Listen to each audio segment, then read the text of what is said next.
So welcome to our civil service for দেশি guys YouTube চ্যানেলে তোমাদের সবাইকে আরেকবার ওয়েলকাম। তো দেখো, আজকের বিষয় হচ্ছে WBCS প্রিলিমস 2023 এবং এক্স্যাক্ট কমন। আমি এই দুটো টার্ম কেন ব্যবহার করলাম তার এলাবোরেটলি আলোচনা করে দেবো, একটু ধৈর্য ধরে শুনে নাও, ভবিষ্যতে তোমাদেরও কাজে লাগবে। তো দেখো, WBCS 2023 প্রিলিমিনারি পরীক্ষা কঠিন হয়েছিল, সবাই বলছে WBCS 2023 প্রিলিমিনারি পরীক্ষা রীতিমতো টাফ হয়েছিল এবং এমন কিছু কোশ্চেন এসেছিল যেগুলো মানে সিভিল সার্ভিসের ধারে কাছে থেকে যায় না, অ্যাটলিস্ট প্রিলিমিনারি পরীক্ষায়। মেনের কথা ছেড়ে দাও, প্রিলিমিনারিতে এরকম একটা টাফ কোশ্চেন হবে এটা অনেকের কাছে আনএক্সপেক্টেড ছিল। কিন্তু সিভিল সার্ভিস ফর দেশি গাইজ প্রথম থেকেই এটা ভেবে এগিয়েছিল যে ইউপিএসসির ধাঁচে কিন্তু WBCS হতে চলেছে, সুতরাং কোশ্চেনের মান এবং ধার দুটোই কিন্তু বাড়বে। সেই চিন্তা ভাবনা করে সিভিল সার্ভিস ফর দেশি গাইজ মানে CSDG আমাদের কিন্তু মাঠে নামা নভেম্বর 2022। আমরা জাস্ট লঞ্চ করেছিলাম আমাদের এই চ্যানেলটা নভেম্বর 2022 সালে। তো সুতরাং এটা বুঝতে পারছো যে একটা সিভিল সার্ভিসের মতো পরীক্ষার প্রিপারেশন নিতে গেলে যেখানে সবাই বলছে যে 2 বছরের প্রিপারেশন লাগে, 2 বছর তোমাকে ইনভেস্ট করতেই হবে টোটাল সিলেবাস কভার করার জন্য। সেখানে এবছর আমরা পরীক্ষা যখন ফেস করতে গেলাম, সিভিল সার্ভিস ফর দেশি গাইজ WBCS প্রিলিম ফেস করতে গেল, তখন দেখো আমাদের বয়স হবে 1 বছর এবং আমরা শুরু করলাম কি সাবজেক্ট দিয়ে, ইকোনমি আর পলিটি।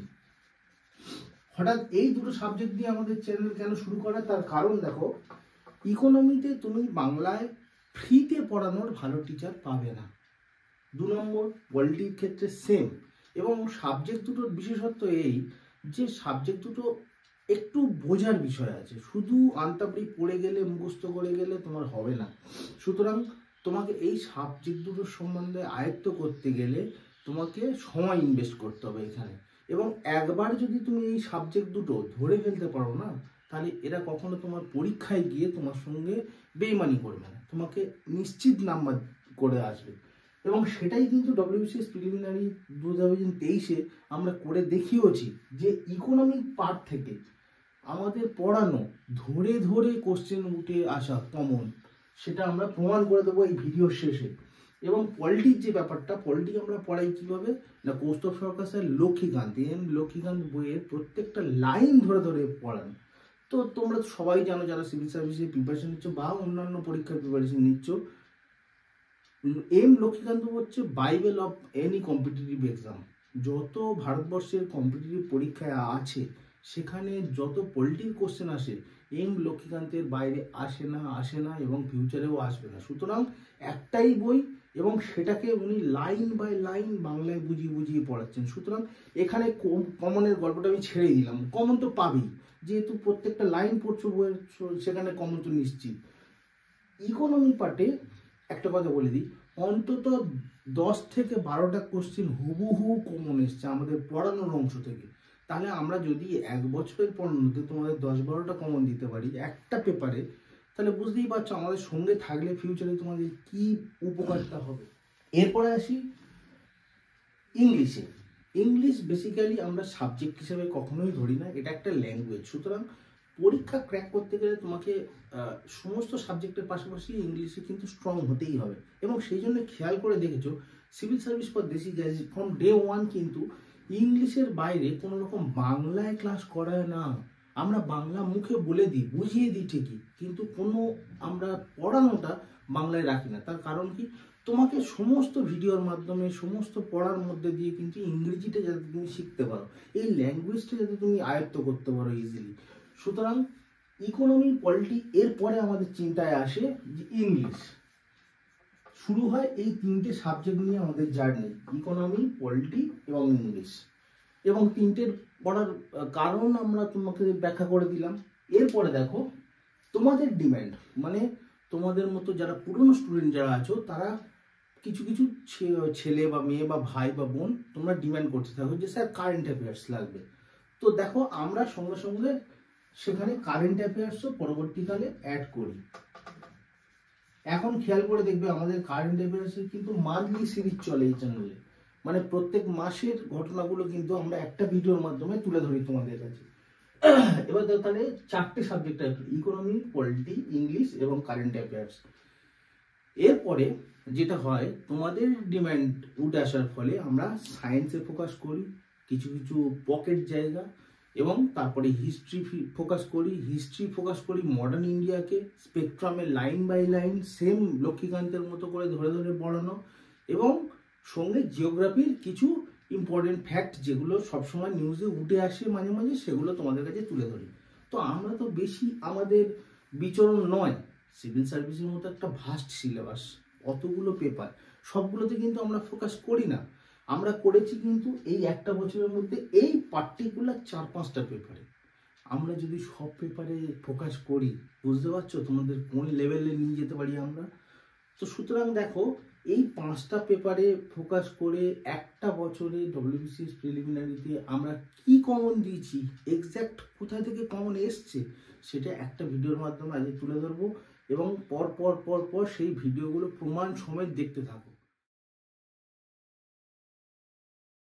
আমি আগের এক্সাম্পলটা আগের স্লাইডটায় বললাম যে যখন কোনো একটা ব্যাংক, ব্রিক্স ব্যাংক ধরা যাক, ঠিক আছে, বা ওয়ার্ল্ড ব্যাংক লোন দিচ্ছে, তো সে লোনটা সুদে আসলে কিন্তু আদায় করবে, উসুল করবে। গ্র্যান্টস কিন্তু সুদে আসলে উসুল করে না ওরকম ভাবে, ঠিক আছে। সো এক্সটার্নাল গ্র্যান্ট, যে গ্র্যান্টটা পাচ্ছে, অনুদান কি তুমি কখনো ফেরত দাও? সো গভর্নমেন্ট অফ ইন্ডিয়া যে গ্র্যান্টটা বাইরে থেকে অ্যাকসেপ্ট করছে, সেটা আমাদের ইনকাম, গভর্নমেন্ট অফ ইন্ডিয়ার ইনকাম, রিসিপ্টস এর মধ্যে পড়বে।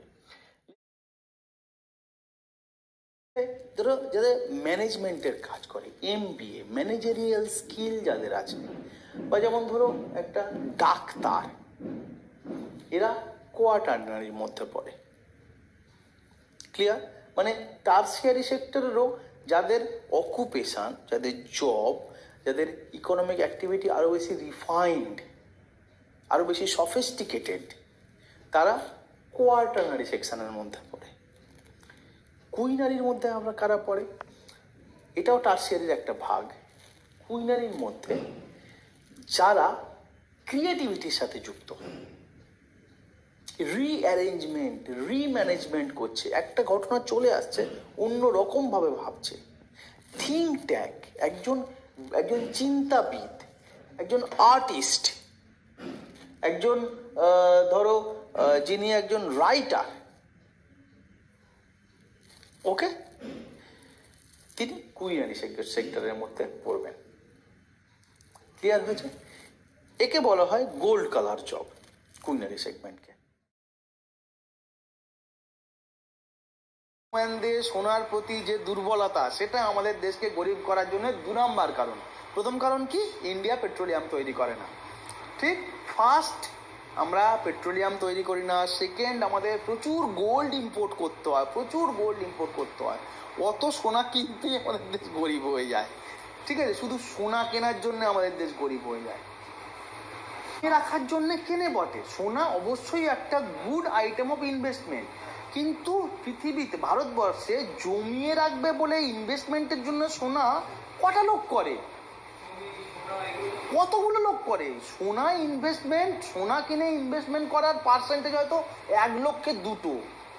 কিন্তু ভারতীয় মেয়ে, ছোট লোক হোক, মেজো লোক হোক, বড় লোক হোক, সে তার বেস্ট লেভেলটা চেষ্টা করে সোনা কিনতে। বুঝতে পেরেছো তো ইম্প্যাক্টটা কি? বড় লোকের বউরা কত সোনা কেনে। সুতরাং সোনা ওই জন্য প্রচুর ইম্পোর্ট করতে হয়, আমাদের প্রচুর ইম্পোর্ট করতে হয়। সো সোনা ইম্পোর্ট করতে হয়, ক্রুড অয়েল ইম্পোর্ট করতে হয়, রুপি ডেপ্রিসিয়েশন হয়ে যায়।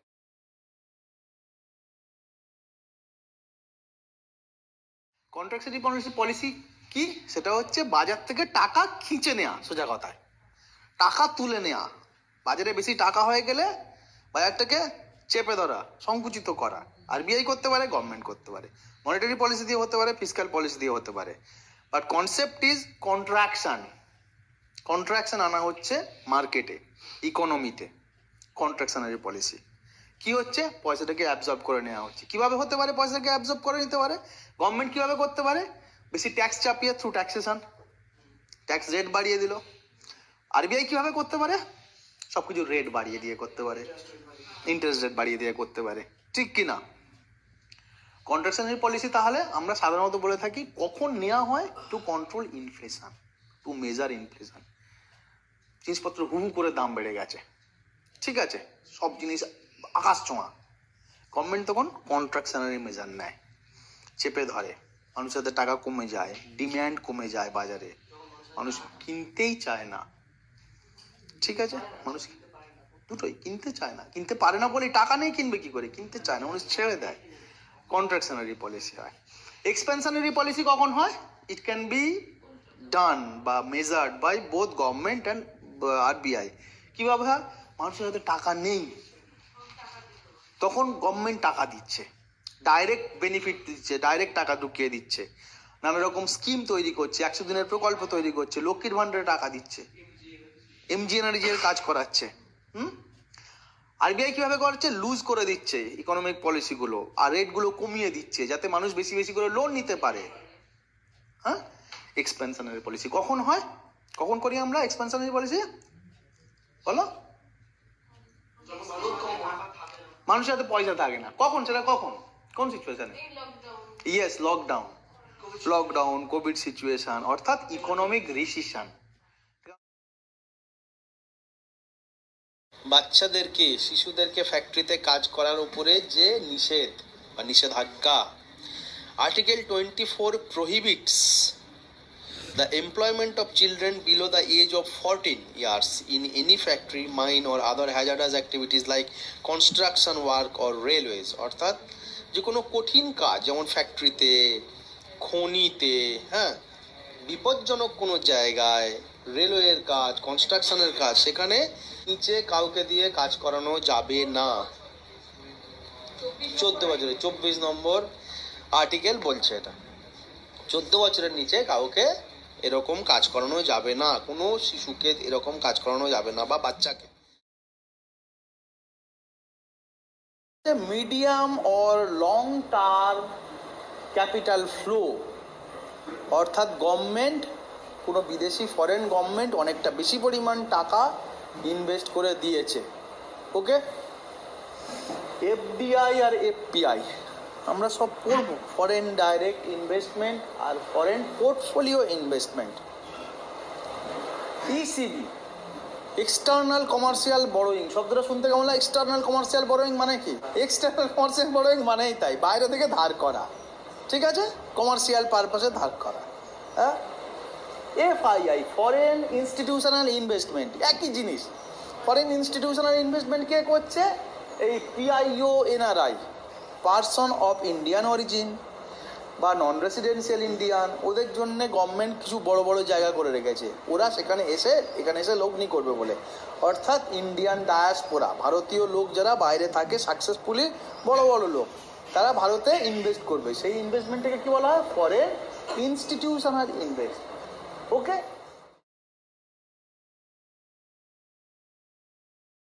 ঠিক আছে, the parliament can cartel or repeal them but only by a constitutional amendment act and not by the ordinary act। Parliament একটা ফান্ডামেন্টাল রাইটস কে কাটছাট করতে পারে, হেরফের করতে পারে, ঠিক আছে, যদিও একটা সাধারণ আইনের মধ্যে দিয়ে হবে না, তখন থেকে কনস্টিটিউশনাল অ্যামেন্ডমেন্ট অ্যাক্টের মধ্যে দিয়েই এই কাজটা করতে হবে। ইয়েস, 316। মোরওভার একটা কথা বলবো, এই চ্যানেলটা সম্বন্ধে তোমরা যারা পুরনো স্টুডেন্ট আছো, যারা কাজে পেয়েছো, যাদের কাজে লেগেছে ভিডিওগুলো, তারা অ্যাটলিস্ট তোমরা ছড়িয়ে দাও, চ্যানেলটাকে পশ্চিমবঙ্গের বিভিন্ন জায়গায় ছড়িয়ে দাও। তার কারণ কি, দেখো, সময়ের অভাবে, টাকার অভাবে অনেকে সত্যি ভালো কোচিং নিতে পারছে না, তাদের কাছে অ্যাটলিস্ট দাও, যাতে তাদের পরীক্ষায় কাজে আসে, যাতে তারা সাকসেস খুঁজে পায়। তো দ্যাটস ইট, ভালো থেকো, খুব ভালোভাবে পড়াশোনা করো, সামনে প্রচুর এক্সাম। তো thanks for watching my video, thank you.